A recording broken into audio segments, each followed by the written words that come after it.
June 17, 2025, Finance Committee budget hearing and regular meeting to order. Counselor Bean. Here. Counselor Sullivan. Here. Counselor Figge. Here. Okay, on the budget side is schools. Welcome Superintendent Zaporowski and financial guru Shannon Barry. Why don't you start by giving us Do you want us to come up or do you want us to sit from here? You can come up, that'd be awesome. It'd be better for the camera. Just don't get too close. Why don't you start with a brief overview of where we were, where we are, where we're going. Can you see the number, please? In terms, and I'll talk about the other. So we had, our budget last year was 72. I don't remember the exact number, but I have the new number. 72,427. That's the number. Yeah. And we're going up to, $75,566,339. so our major budget drivers, as usual, are transportation and special education costs. So And contracts. and contracts. So if you look at the last 3 years, the state has allowed special education schools to increase their tuition by over 22%. Of course, that falls onto districts. There is something called circuit breaker where they're supposed to reimburse districts for up to 75%. That's the actual the legislation, that it would be 75% reimbursement. It's been averaging about 44%, so there's further reimbursement, so that is hurting us as well. We're seeing transportation costs increase both for regular transportation and special education transportation. And part of that, I would argue, is because we have one company bidding the contract and there's no competition. But also their costs are increasing as well. So we know that the cost to pay the drivers, for example, it's very competitive. And I think we're around 27, and I think some of the other area districts are even higher than that. So in order to retain drivers, they're going to have to adjust their pay rate, which makes sense. So, if I can interrupt you. Sure. So, state law says K through 5 for busing? 6, I K think. through 6? Yeah. And we're doing So we do the K through 12? Right. Okay, so has there been any discussion on not doing that? There was, yes. I do think it has the potential to negatively affect attendance at that level, which is where students start to lose interest in school and attendance is affected already, so I don't want to make a problem worse. We talked about even charging a fee for busing, and not sure that it would even be financially worth it because we would have to actually hire another person just to deal with that. So. And we'd have to make the busing cost so high for families to make it Worth it. Worth it. Yeah. So. So nothing on the idea of, and I know, well, I guess it's a little bit budget related, but it's not even 2 periods in the year where people can sign up at a given moment, 7 through 12, and if beginning of the year they sign up, maybe mid-year, they weren't using it, but then they realized they needed mid-year, then they sign up again. Is there any movement within those contracts to do something like that? So we're contracted to pay for a certain number of buses regardless. Right, we have to tell them by, I want to say it's a date in August if we're going to reduce the number of buses we're using. So we couldn't, So the way you the can't contract's change structured it. now, No we can't. mid-year Yeah, stuff. right. No mid-year. And the other thing I've noticed too, because we have tried that in the past where we're reaching out and say, if Ralph's not using the bus anymore because he got his license and he drives his car to school most days. Finally. Yes. After 10 times taking the test, I'm just kidding. Right. But Thank God for Walmart. Yeah. And the other problem, Stefan, was too, even if we cut off the high school run, because we talked about that for this year, it's a tiered system, so it wouldn't save us anything because it's by the bus, Yep. and so we still have to pay for the whole bus, Based and on we're that. cutting out a tier, Right. yeah. so what I was going to say is that what we're getting from families is they want to keep their child's seat on the bus in case the car breaks down, in case something happens, and they can't get to school any other way. So we're not finding we didn't find a lot of willing people to. I know you guys are working on it, I just. Yeah, to lose the privilege. I know as long as you're on busing, I know it probably brings up a slew of other issues. Any look at bringing it in-house? So we did loosely look at that. First of all, the initial cost for the buses would be probably $250,000 per bus. the amount of time it would take to get that, because they're not really, they're building them, so they're gonna take some time. And then it would increase our overhead tremendously. And I'm not sure if it would be worth it in the end at all. Any thought of leasing versus buying if you did bring it in-house, or can I have a follow-up after that one? Yeah, we didn't talk about leasing, because I'm still trying to figure out how we would, it would expand personnel and departments at the school Right. department, which would cost additional monies as well. Okay. What I need is a competition. And the van pool contract's up at the end. We need sledge hauling This coming competition too. Yeah. Well, I have actually, You're not the only one. I'm working on trying to make relationships with some of the other busing companies in the area that, say, do Springfield, Holyoke, and see if we can at least get them to bid. Let them know how many buses we would need if you were to bid, Yeah. things like that. Well, even if you took over and maybe just a piece of that, like athletics, we provide in-house athletic transportation. Or sped, in-district sped, we did that. Instead of doing the whole thing, because I think doing the whole thing's overwhelming, and I think it'd just be crazy to try to start So- that all at once. So right now, our contract is for 2 more years Mhm. with Lukrinsky, and we wouldn't be able to do that until that expires Right, anyway. but it gives you 2 years to do some planning. And just so you know the scope, it's 29 regular buses and then 22 minibuses, so it's That's what we have still right now. substantial even for special education. Yeah, that's 51 if you put them all together. Right. And going back out of this placements, how much did they go up? What's the percentage you gave? Well, last year it was 36%. I don't know what it is this year. Do you have that? Percent either. You can get that to me later if you will. I'll give it to you later. Yeah, I don't have it as a percent. Yeah, that's I just fine. have the overall numbers. And it's built I into think the it's a contract. lot higher. Yeah. Because I know one other placement district, because they're restructuring, went up 60 grand per kid. All right, so that's another thing, and I find it to be an appalling loophole on the state level, and I've voiced my concern. Any of these out-of-district schools can go and say that we are restructuring. And so and they get to go up really any amount that they want. And so we have one school for one student that was already 315, that went up to 375 under their restructuring rule, and it's one student. 375,000 for one student. And then we have 6 kids at this Helix. And they went up, was it 40,000? Something crazy. 40,000 per child, so there's 240,000. So there's 2 special out-of-district schools that have gone up under this restructuring that are costing the district $500,000. I don't think that's right. Right, no, I don't think anybody in their right mind. State thinks it's right. Well, Yeah, well, we can Let's make, go we back can to make it. a list of those things. get in line. Yes, we In the municipality world, we won't Yeah. go too many politics. Right. That's basically it. Well, we've made reductions, but I think we've been creative in ways to try to supplement the reductions that we had to make as much as possible.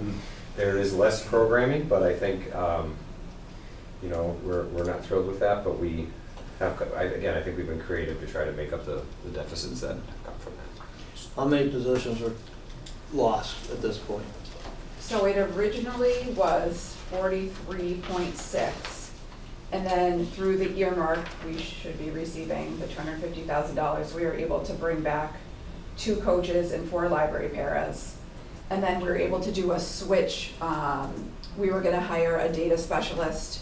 Instead, we brought back a UNB position that was the tech supervisor. So we're at 36.6 positions now that we've reduced. Are those layoffs or are those open positions that just aren't going to be filled? So we've actually had The- 12 plus 6 retirements, right? 2? Some retirements, yeah. So I think, There only ended up being 1 person that actually lost their job through all the bumping and right, in the retirement system, people going out of retirement. And where was the one? the WTA. Yeah. Westwood Tech Academy. And that was a bumping situation from the middle school. And that was which service? English. So there's an English teacher coming up from the middle school to replace that position. So it's not that they've lost a staff person, it's just a bumping situation. Okay. What about the manufacturing program? So there are 42 students currently enrolled, which is lower than it's been in some time. We have added a shop assistant position, so for eyes on that. But what we were looking at is when you have, so it's every other week, and you have, you know, eight in the sophomore class, say 10 freshmen. Well, all of the seniors are out on co-op, so every other week they have 8 students to work with. Yes, they do go out and visit the co-op, and so does our co-op person, right? So, and then you have the other week where they would have the sophomores and the juniors, where it's a little bit larger, but even some of the juniors are going out on co-op halfway through the year, which is when they become eligible. So the 42 becomes 30 in January. I would love to see that program grow. There's a huge demand for employees in that field, as we all know. And I think we have to do a better job attracting students to that particular field. So I would agree totally with that last statement, and I think when you look at the Westfield economy in particular, you know, with a real backbone in manufacturing, it's even more important in Westfield. It's also, if you got open seats, it's also an opportunity to market and bring in some students, because the tuition would help on the revenue side of things. Absolutely. So, you know, I'm gonna end up voting for the school department budget. I don't like it, but for all the, not the same reasons as most, I don't think it's enough. And I think it's really, I understand the numbers, and I understand you had to make tough calls. I totally respect that. I think this one is particularly short-sighted because I think it has bigger ramifications when companies are looking at where are they gonna grow, where are they gonna expand, where can I find the workers, and we're basically saying we're shrinking this program. And at least have given everybody an opportunity for a year to fill the seats to whatever you believe the numbers justify that extra position. So I think that cut in particular is particularly short-sighted, but I will be ultimately a yes on the budget because I'm not gonna cut the school budget. Okay. Anything else you guys want to add before we ask for more questions? No, I think we're ready. I just, and I tweeted an email a month or so ago about, you were fine, the 250,000, that grant coming in. I do have issues with it being used for recurring costs. Again, it's tough decisions, I get it. I just, what's the plan for next year for those 6 positions that you're using? So, I mean, we obviously hope that the Chapter 70 money will be where it needs to be. Yeah. There's a certain level of frustration when the neighboring community gets 3 million and we get 1. Yeah. And I think that is particularly frustrating. I think that the positions that were brought back when we looked at them, it was to impact the most amount of students. I mean, the library paras on the surface doesn't look like that's a smart decision, but we were putting literacy assistants in there to man the libraries and still try to work with students who can't read well. I need those literacy assistants with those students as much as they possibly can be so that they're more successful later on. I can't have a literacy assistant trying to work with a student who can't read and then shelving books. That's not helping. And our libraries can't be closed. That's not acceptable either, right? And in terms of, so what we you know, when we looked at that, there are other things we certainly could do with it, but I think kids reading is important. And I know that it was probably the most important thing we identified as a central office team, and we need our kids to have the support for reading. The plan afterwards, again, is I hope our Chapter 70 money, and we're lobbying for that, and we are speaking to the people we need to speak to about it and letting them know that we've really been shortchanged in Westfield probably for the last several years, and it's just disheartening to see neighboring communities get so much more. Yeah, fair. With the 2026 budget and conference committee right now, is there any hope for getting any increase, any additional aid? Everything I'm seeing is no, in terms of Chapter 70. The money, that part stayed the same. What they are both trying to do the House and the Senate, when I say both, is increase the reimbursement for circuit breaker, which would be tremendous for us, but until that actually passes, and, you know, there are two things I feel like the state shortchanges districts across the state on, which is one, transportation, particularly regional transportation, but all transportation. That's where they make their cuts, and then special ed out-of-district reimbursement. I mean, it's supposed to be 75%, and 44, it's a far cry. So go ahead. Okay. No, it might be a mere question too, but any thought on the stabilization account for schools rather than sweeping money at the end of the year and it goes back to us? Because you're returning money to us. I don't want to say every year, but a lot of the years. Not this year. Answering your question directly, there won't be anything on that this year. There won't be. So, but even in the future, I mean, it's just something to think about. You know, I didn't love the idea originally, but I, You mean set, excuse me for, Yeah. so you'd like to set the schools up as an enterprise fund? yeah, especially for that sweep at the end, and this way we don't have to. Well, I mean, it would help, because sometimes we Yeah. sweep and we sweep and return back to you, because there are things that we need to purchase, Yeah. but by the time we realize how much we have left, Oh, I know, I It's get too the late. time. It's a time Yeah, no, issue. it's a terrible process. it really It is. really is, Mhm. yeah. Because we don't have the time to put in Yeah. requests for things. So I originally also was not in favor of the idea, and I don't know where I am on it right now, I know, I but was kind of there. yeah. And I said stabilization, you were right, enterprise, I'm sorry. It's okay. So just a what if, which I realize is dangerous, but what if there was some relief on the circuit breaker in the conference committee? And So we actually wouldn't see it until the following year? Right. So it's not gonna show up till 27. Right. That's kind of what I thought, but Another efficiency. if somebody's looking to add things back in, maybe we'd get lucky. Sometimes it's better to be lucky than good. I've learned the state really operates on a slow pace, not the pace we like them to operate at sometimes. So we- Not as slow as them? No. No, you really, don't be so hard on yourselves. So I think it's really, really devastating that you got a increase in your budget and you still had to resort to layoffs, to reductions. Right. I mean, that's just. So Yeah. every year, I mean, when you look at our contractual obligations are $1.8 million this year, Yep. so that's another significant increase. Yeah. The Well, other- if we weren't able to prepay this year because we aren't gonna have money left at the end of the year to prepay, so that set us back, because I'm usually prepaying $600,000 to $700,000 worth of tuitions. Yeah. And the other thing, to be just blunt with you, is we've seen a tremendous amount of students with need moving into our district. I mean, pre-COVID, our autism spectrum disorder program at Paper Mill had 19 students. Next year, we'll have 70. And, you know, we built a program to serve the needs of our kids.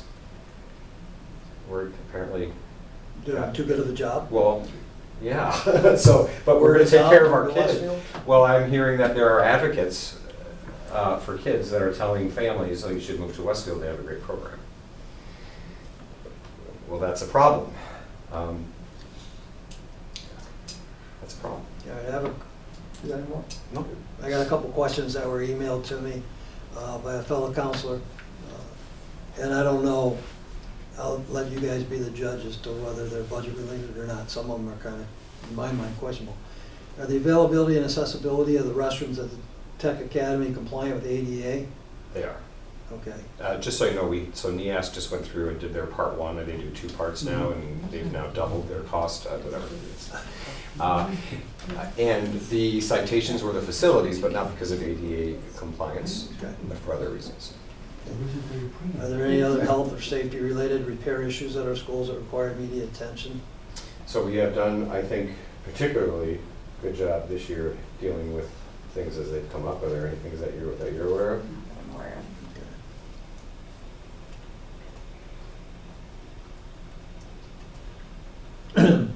Have changes at the federal level affected our students? If so, how? So as of now, Title 1, 2, 3, they're all being fully funded? Well, Title II, there's potentially gonna be cuts too. And what does Title II Title provide us? II-A is the professional development, which obviously trickles down and impacts the students Students. because the teachers would have less money for professional development. But the other ones, yes. For next year? Set to remain the same. I can't promise for the year after. Are school meals still gonna be covered? Yes. Okay.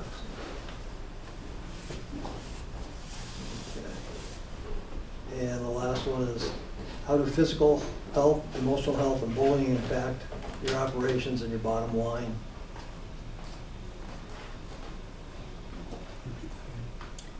How does physical health, emotional health, and bullying impact your operations at your bottom line?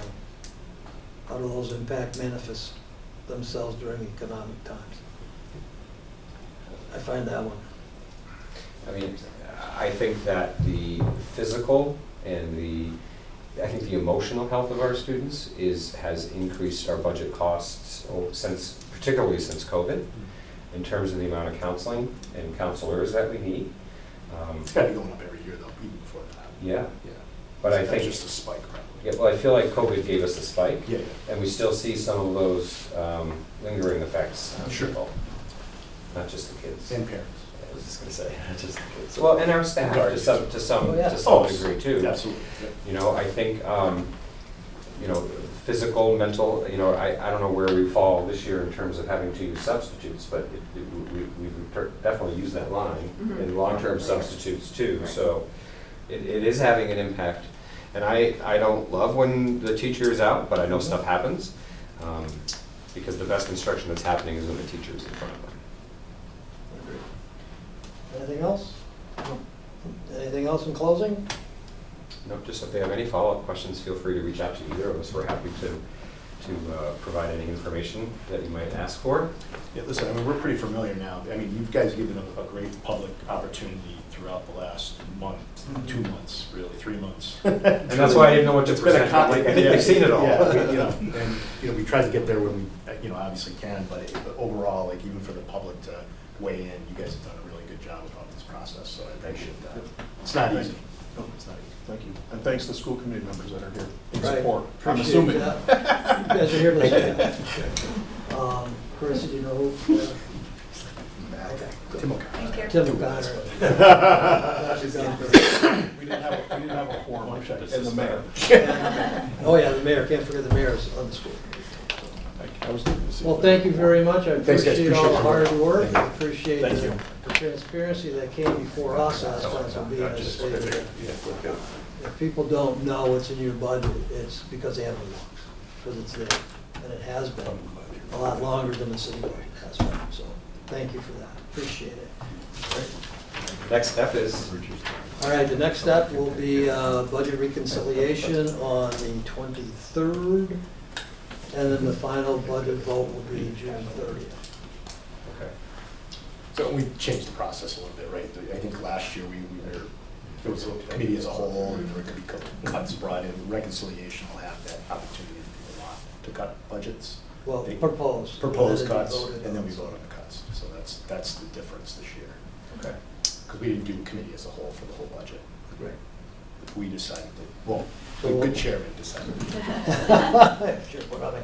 So there will be a public hearing for this whole budget next Monday at 5 Yeah, Okay. or 6. What time? I think it's 6. I think it's 6 o'clock. I can't make either one of those meetings, We just understand. for the public. I know. Okay. All right, thank you so much. Appreciate it. Have a good evening. Thanks. Okay. Switching to the regular finance meeting. First item on the agenda is a request for consideration and approval of an earmark in the amount of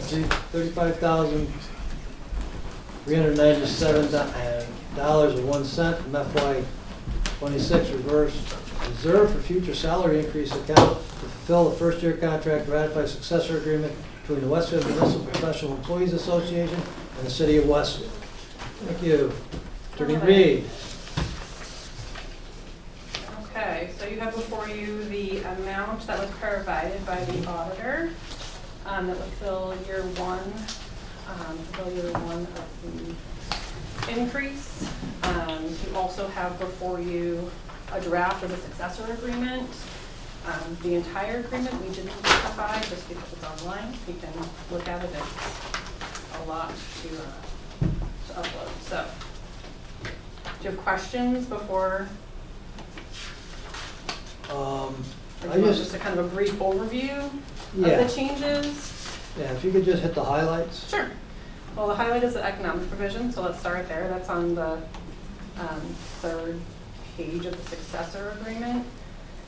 You'll see in this particular one that each unit member is going to receive a one-time $1,400 payout using FY25 monies. As you guys all know, this is a tight FY26 budget, so this was a proposal from the Wimpy unit for a $1,400 payout. That worked out to be about 1.5% for most. There's a couple that were a little bit over that, so an average of about 2%. Important to note that that is not added to the base, that was just a one-time payout. The rest of the economic provision is a 1% for FY26, a 2% for FY27, and a 2% for FY28. That's the highlight for the economic. Okay. You want to start on page 1 of the successor agreement. And some of this was a lot of housekeeping. It seemed to be when I read through it. Right, a lot of this was the first time that I've actually negotiated the contracts from the very beginning. So kind of went through each one starting last summer, each of the 9 contracts, and kind of went through some of the things that didn't make sense, some of the housekeeping things, and honestly the union has come in with a couple of housekeeping items as well. So we'll kind of skip over some of the housekeeping ones, Sure. if you don't mind. I mean, if you have any particular questions after we go through the highlights, I'm happy to answer them. The grievance procedure was amended. Their grievance procedure just didn't make any sense, so you'll see that as attached as an Exhibit A. And then the number 6, that's a kind of a big paragraph, but their old language had very specific language in it from 2006 about the certain percentages that were covered for health insurance, so this was just kind of moving it in line with the MOA that was done back in 2012. Number 7 is just making sure that in order to receive any increase that everybody has a valid reappointment. Number 8 was actually one of our proposals. We're trying to reduce the number of MOAs and have a rubric when people come into the unit, as opposed to just kind of trying to figure out a wage scale. So this kind of gives us a rubric to work off of, and obviously if there's somebody that's hired that kind of defies the rubric itself, there's still the opportunity for an MOA, but this kind of covers everybody's when they come into the unit. Housekeeping, these are all housekeeping. Again, Exhibit C, this is more of a housekeeping thing. This is an MOA that was done for on-call stipends for some of the tech center people. They provide 24/7 coverage to police and fire in certain circumstances, so they get $35 a day when they're on PM. So that's just adding it into the agreement so we don't have a million MOAs all over the place. 35 a day, she said? 35 a day, yeah. And it's only when, it's not everybody all the time, it's only when they're providing the coverage. I think there's a network administrator, network technician, there's a primary and a secondary, and that's in the MOA.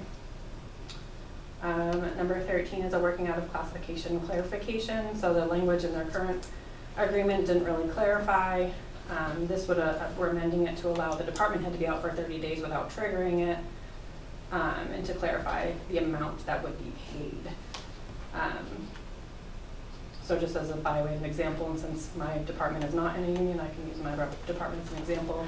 If there was a city solicitor and said city solicitor was out for 2 weeks, the assistant wouldn't get any increase. It would require the department head to be out for more than a month before, because part of the duties of an assistant are inherent that you kind of cover for at least a short period of time.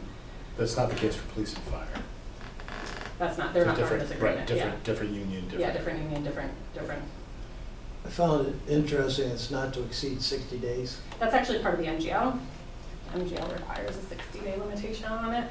And it becomes like more permanent after that or something? Yeah, they want you to go through the actual hiring process. So Chapter 4161A is a 60-day appointment. Now, there have been municipalities that will say that that vacancy that's created at the end of 60 days creates a vacancy, and then you follow the 60 days again. So it's never been challenged. Well, I like it limiting it, it doesn't make it open-ended. Yeah.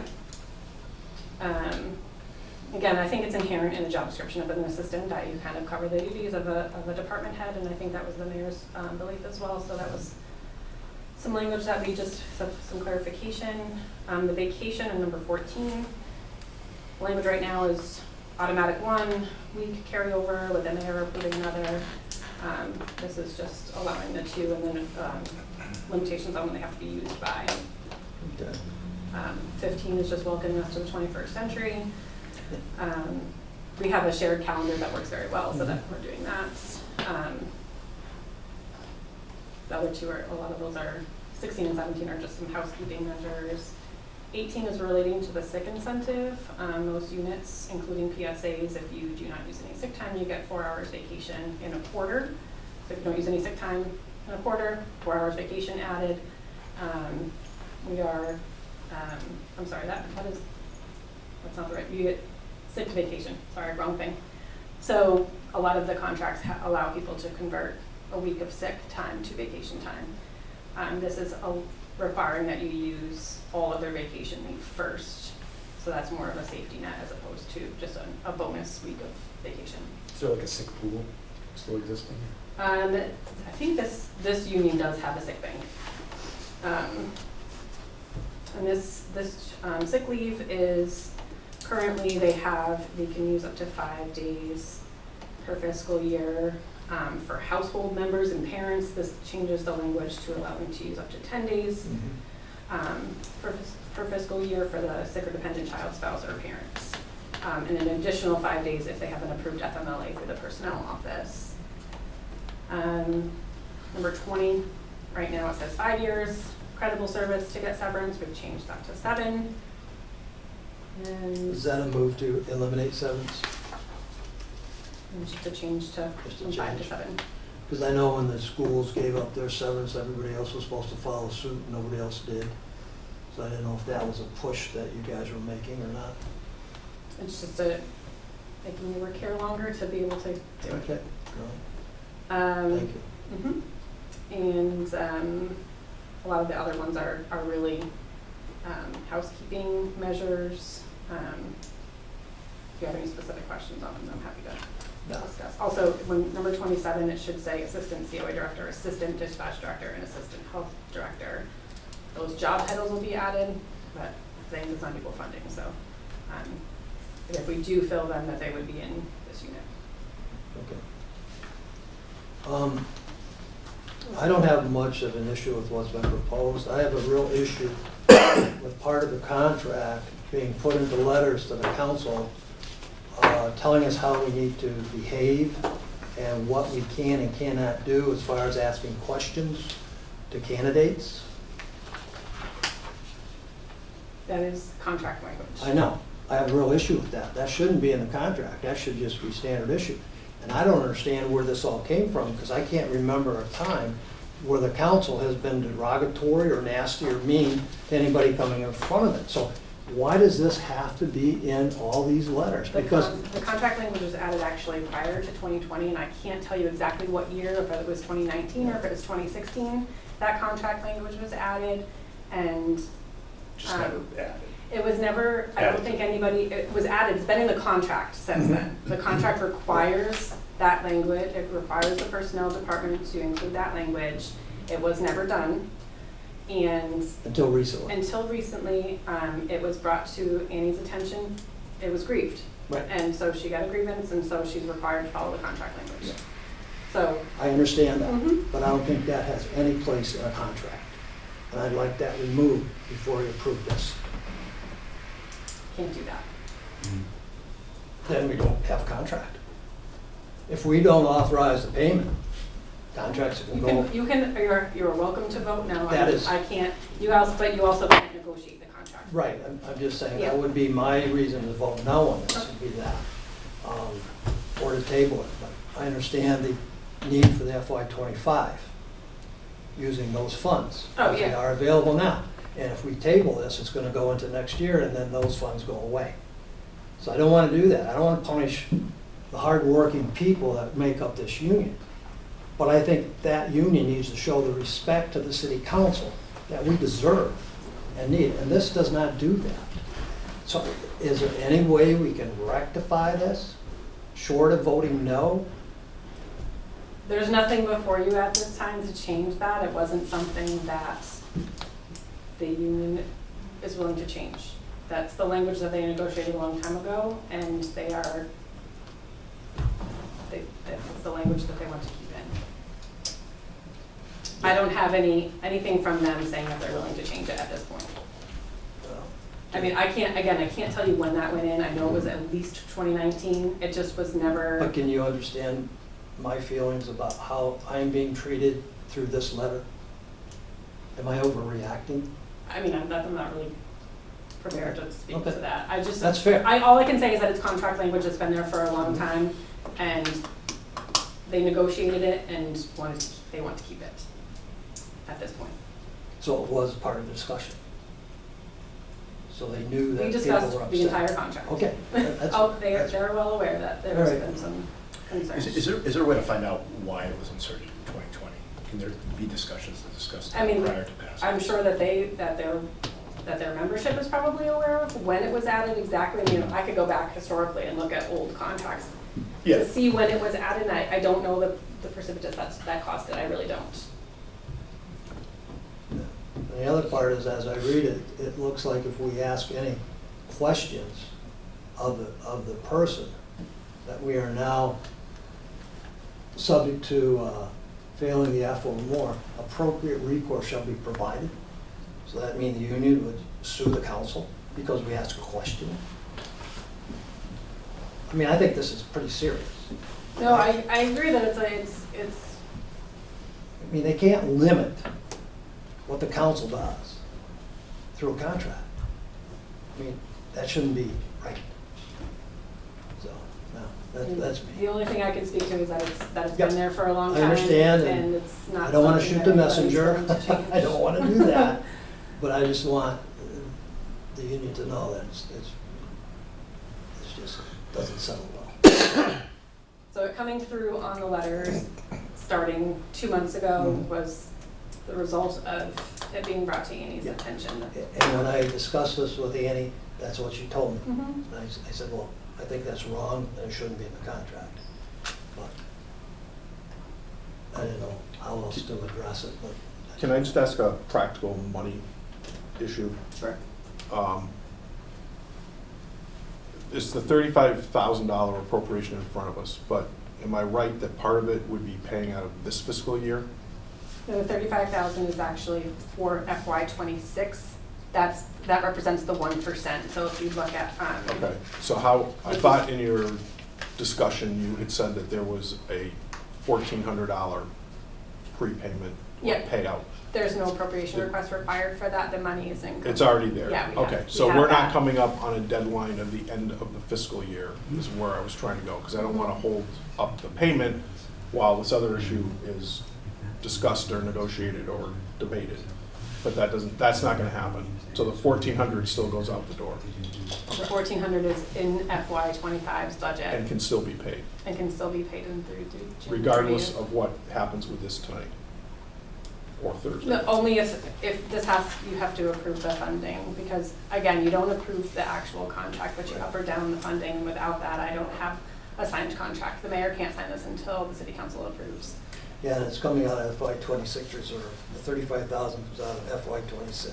26, but I'm more worried about the 25 Right, part the of it. the part of that. 25 So, monies. so my question, I guess, is there a way to bifurcate the vote to appropriate this year's money so that it can be paid within the next 2 weeks, which I appreciate the financial maneuver here to get it prepaid, and still negotiate out and have that discussion?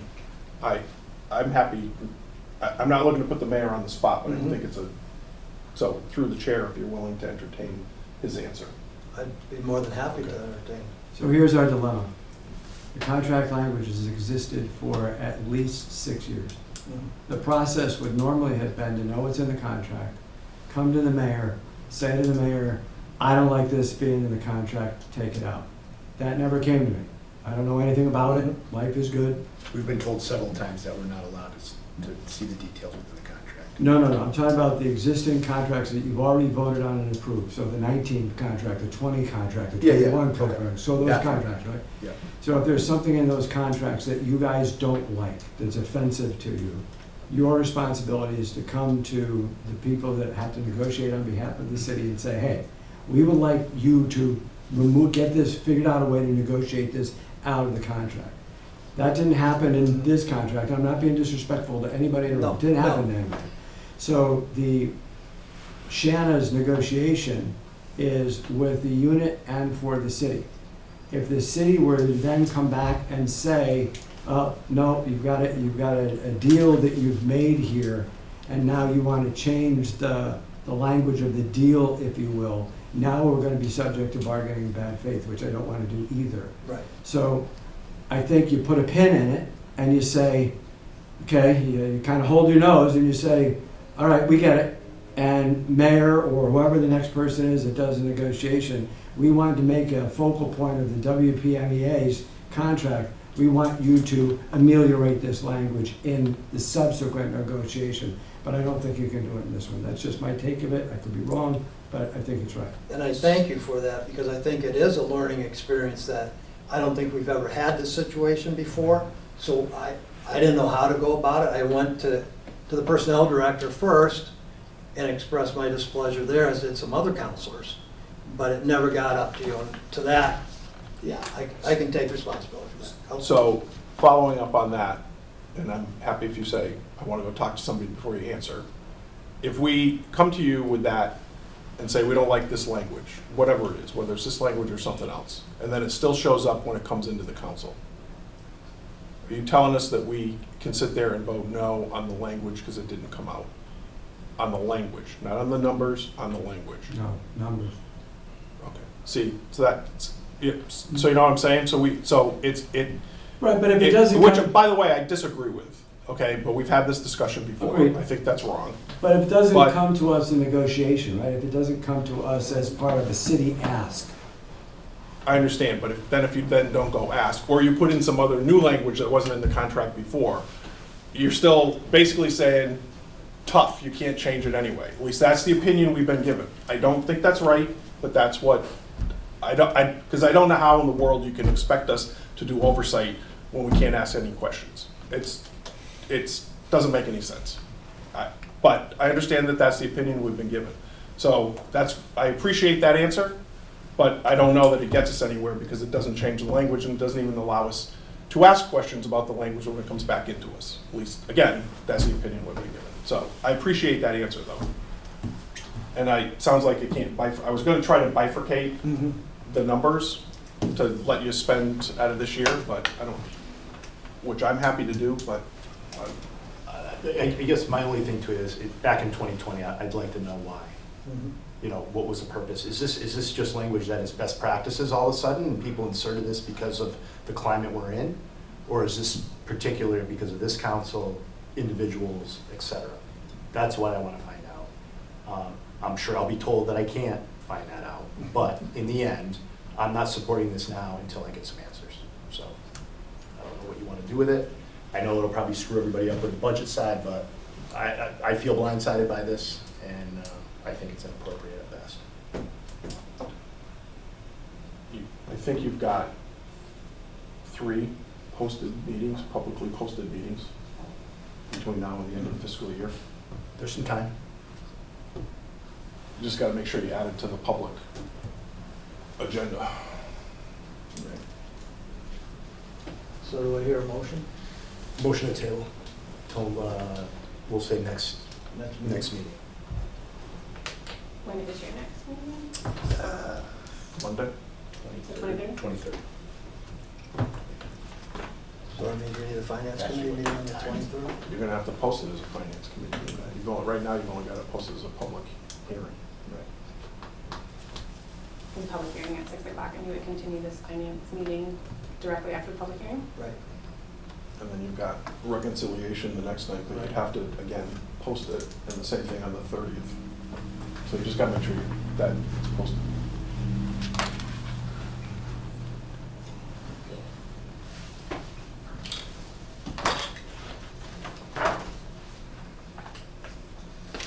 We didn't have any further questions on the actual. No, what was Motion's been tabled presented, anyway, right? yeah, there was discussion. So. Motion was made and seconded at the table, all in favor? Aye. Opposed? Table 3-0. Thank you very much, I You're welcome. appreciate the conversation. Thanks, Shannon, appreciate it. Okay. Next up is a requesting acceptance of a grant in the amount of $1 million from the Office of Local Defense Community Cooperation to the Westfield Barnes Regional Airport to be used to mitigate noise of the community surrounding the airport. Welcome. Councilors, so before the city is, as you said, agreed to accept a grant for $1 million from the Office of Local Defense Community Cooperation, which is a mouthful. OLDCC is the acronym they like to use. The OLDCC is a field agency within the DoD. Their main operation is to mitigate noise around communities, around military bases.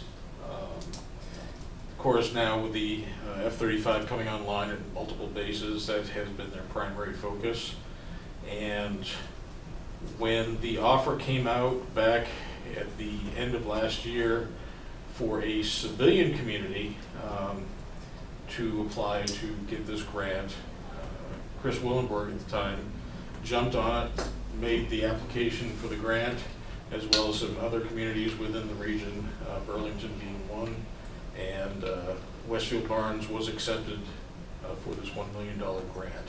The purpose of the grant is to offset the local charge, or the local distribution that would be paid each year for the next 5 years, so that we can perform noise, sound deadening in houses within a 65 DVZ contour. We're still waiting for the new contour map to be presented to us from Jones Payne Group, but we're expecting that soon. So the local share roughly is estimated to be about $200,000 per year, with the rest of the money coming from FAA grants that we apply for every year. And that's essentially it. Okay, questions, guys? So just at the end of the day, there's no city match. There's no city match. This is what this $1 million covers. And is it paid out like $200,000 a year for 5 years? It's paid out based upon the work that is performed each year. So I am required to perform regular quarterly reports to the OLDCC of the work that is being done, and with the pay requisitions that come in, both for the FAA grant that is presented to us, as well as the OLDCC grant. Thank you, and welcome. Well, thank you very much. I was worried when you first said city match 200,000, and then your second that's fine. explanation No, really I'm helped sorry, I that. meant to say local share. Local share, it completely covers it, Thank you. yes. Okay. Any other questions? No. Motion? Motion to approve. Is there a second? Second. Motion made and seconded to approve. All in favor? Aye. Aye. Opposed? Motion passes 3-0. Thank you, Councilor. Thank you Thank for you. coming in. Appreciate it. Keep up the good work. Keep Yes, that- sir. Keep that gravy train coming. All right, number 6, gravy train. How many millions have come in over the last 3 years? Next is the appropriation of $121,000 from free cash to the flood control purchase of services account to clear trees on the Little River levee. Are you up? I am. Well, hey. See, the I am. city engineer- Allison is representing the city of Westfield at the National Public Works Association meeting where she is a delegate. So she couldn't be here, so she asked for somebody to. Chair of the, I thought you were the chair of the. I am. the Flood flood control.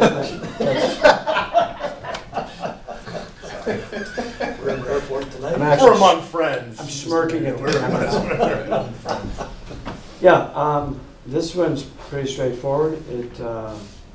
Obviously, it's part of the final phase of the structure to provide flood protection in the city of Westfield. The maintenance is vegetation and tree removal. It's been approved and is in compliance with the Army Corps of Engineer requirements. It brings us, there's some technical stuff going on. This project brings us further along enrollment in PL 8499, the Federal Levy Rehabilitation and Disaster Assistance Program. That's what those numbers are for. Effectively, our flood insurance for the federal government. We've already started the correspondence for the first section. I want to include it. The final section of the levy, this piece itself, finishes the culvert project down to the Columbia Greenway, which means if you go to the top of the berm, everything to your left down to the Greenway is what we're looking at. It includes tree and stump removal, grading, reshaping, mowing, and restoration of areas that have been dug out, which is where, if you look at it, there's a couple of spots that have been dug out. The total bid came in at $442,073 from Northern Tree. They are the ones that took care of the west run of the levee. They did a terrific job, to be honest with you. We currently have in the Flood Control Commission's money, $321,518.89. If you do the math on that, that leaves us with a shortfall of about $121,000. You in finance are allowed to amend on the fly, is that correct? Can you move that to 125? And the only reason I ask you to move to 125 is because we're not sure the total exact number just yet. We think it's going to be the numbers that we gave to you, but if it changes, I don't want to have to try to get back to you. I promise you we will, give back whatever the balance is on that. And then we need a decision prior to June 30th in order to fulfill the bid requirements and the procedures through purchasing. Again, Army Corps of Engineers on board. They understand exactly what we're trying to do. And quite frankly, we want to get it buttoned up in FY25 rather than FY26. We will have a little carryover if approved, so the purchase order will run out a little bit into July and into August, but the work will be done. And I'd like to say thank you to the folks that have stayed on top of this. I know it's been difficult without a flood control commission, but we've been able to take care of these trees that are 60 and 70 years old in a timely fashion, so this completes the project. Any questions? Amendment? Yeah, I was gonna make a Go motion ahead. to amend the appropriation to $125,000. Second. Motion made to amend. All in favor? Aye. Okay, so now the motion has been amended to $125,000. Any questions or comments on the 125? Move approval. Motion is made Second. for approval, second, okay. I'd just like to add that the timing is right for this because you've already got stuff going on, so it's just a continuation Yeah, it's of the right. existing, so. Yeah, that's actually, Allison has given me some notes that says why it matters. Losing momentum in our compliance and restoration, to your point, and potentially being ineligible in the event of a flood. Mhm. So we're right on top of this. We're in pretty good shape. And we appreciate that and more too, so. Any further discussion? Seeing none, all in favor? Aye. Opposed? Okay, motion passes 3-0. Thank you, Thank Mr. you very Mayor. much. And I'll let the city engineer know that you did an admirable job. Thank you. We'll give you the $600 stipend for being the chair. Item 7 is a transfer of $145.85 from the Health Department FY25 reimbursement account to the FY24 reimbursement account to cover the cost of a prior year bill owed to Granger. Do you guys want to leave listening to me? I believe they made you wait. You didn't take home your new boots? No, they don't. I They don't tried them fit. on. They don't They fit. don't fit? Oh, man. Can't be a health inspector. No. So my understanding of what happened when I interviewed the clerical staff involved is that one pair of boots was ordered, and we did not realize that 2 were shipped. The bill went to the school department, so we paid for the 1 pair of boots.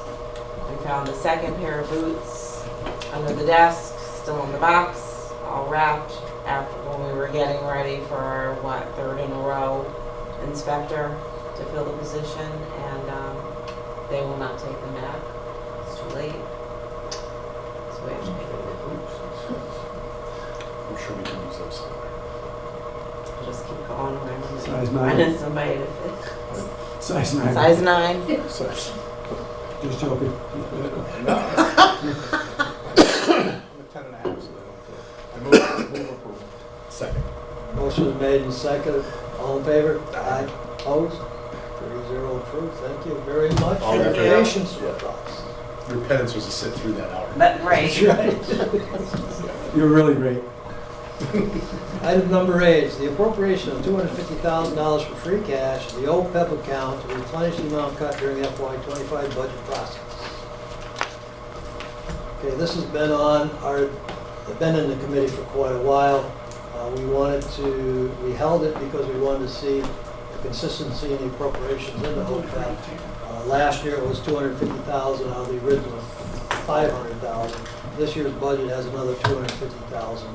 So it's up to us what we want to do with this. Do we want to spend $250,000 of free cash, or do we want to return that to and leave it in free cash? So it's up to you guys. As long as, since the appropriation is the same last year to this year, which seemed to be one of the issues, I'm fine taking it out with no action. Do we have to, is it just tabled? Do we have to take it off the table to discuss it? I don't know if it was tabled. I don't think it was. We just left it in committee. We just left it in committee. Yeah, I don't know. I just, it's a drop in an ocean. So I'm probably more likely not to support it. What I'd like to see is during this fiscal year, possibly if the long-range finance committee could meet and work with the mayor and his financial team to see if we can come up with a formalized plan. Because I think the bonding companies want to see a plan, not necessarily how much, but a plan in place. Some other communities have put a percentage of free cash into OPEB. I don't know. I'm not a financial wizard. Okay. You may input. So, since taking over, I put 500,000 and 500,000. I met with S&P now 4 times. And you're exactly right. So my plan was $500,000 a year, and just keep whacking it at $500,000 a year until we got to 2034, at which time the pension fund would then be fully funded, and we fully expected them to then flip over to the OPEB fund. By 2034, the OPEB funding should be somewhere, have a running balance of about $200,000. So if you apply $200 million, $200 million, sorry, I looked at The liability. liability. Yeah. So if you extrapolated that out, you'd be using the $13.5 million, $14 million over the next 15 years, and then you would wipe out the OPEB fund. They liked the idea. I put it into the budget in FY25. The budget was a little tight, as everybody knows, in FY25. Obviously, it's a little worse in FY26. So I asked for you guys to restore it because it was cut, and then we came back with a free cash amount that was very, very healthy. What ultimately you decide to do is entirely, obviously, up to you.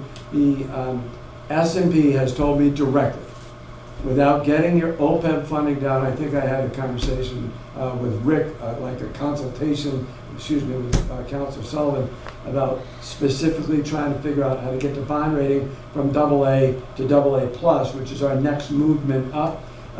That's the only way to do it, but I don't ever see us getting up, nor do I ever see us dropping down. So ultimately, when I put together the 2026 budget, I put in the $250,000 in the 2026 budget in an effort to kind of, I don't want to say appease, but show good faith to the people at S&P that we're still trying to move along in that direction. Whether or not it's sustainable or not, I simply don't know. And I believe that OPEB liability is a bit of it's a bit It fluctuates. interesting. Well, it fluctuates, but OPEB liability contemplates what happens if everybody's retired right now. What is the OPEB liability? So you have all your retirees, but then you have your 1,400 city employees that would all have to retire on the same day, and then that's calculated into the OPEB liability. So, it's a weird formula. Good luck.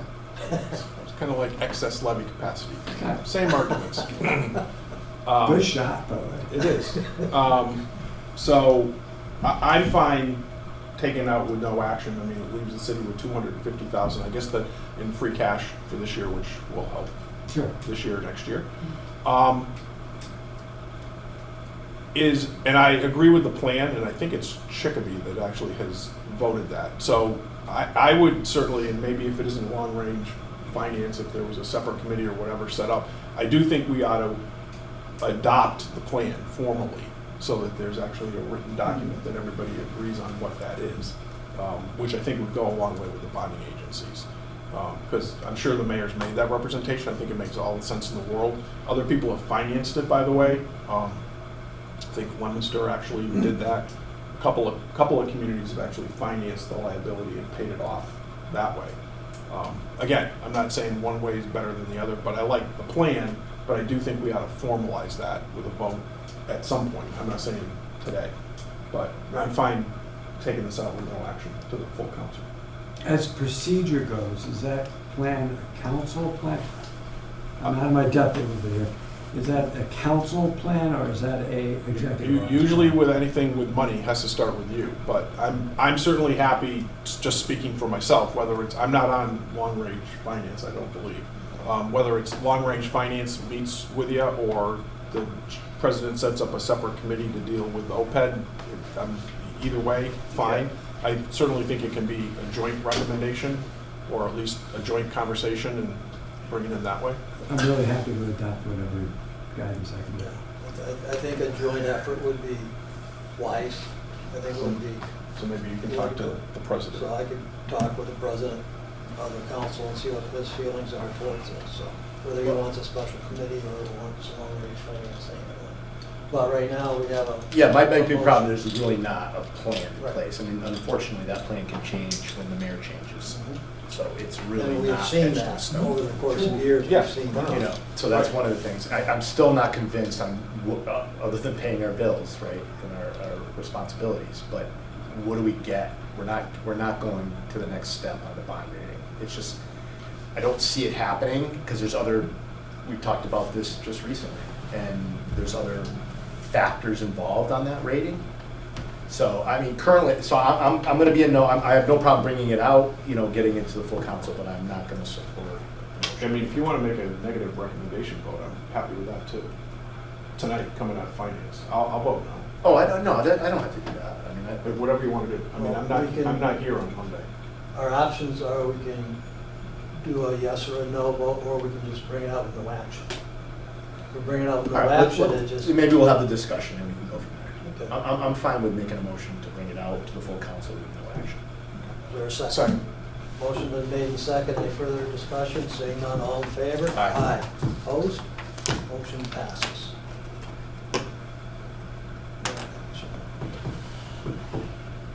Okay, before we do item 9, I'd like to just thank everybody for their cooperation, their patience, and their understanding during the budget hearing process. I think we've made the best out of the situation we have, and I want to thank everybody for their appearances and their openness and all the information that we have gathered, and we've gathered a ton, so, And the mayor, I just add, the mayor and the department heads have been great yes. about That's what I was any speaking. question, I know. Yeah, just- As well as the chair of finance. No, we don't have to go that far. But anyway, do I hear a motion? Motion to adjourn. Is there a Second. second? Motion is made and second. All in favor? Aye. Meeting is adjourned. Thank you very much.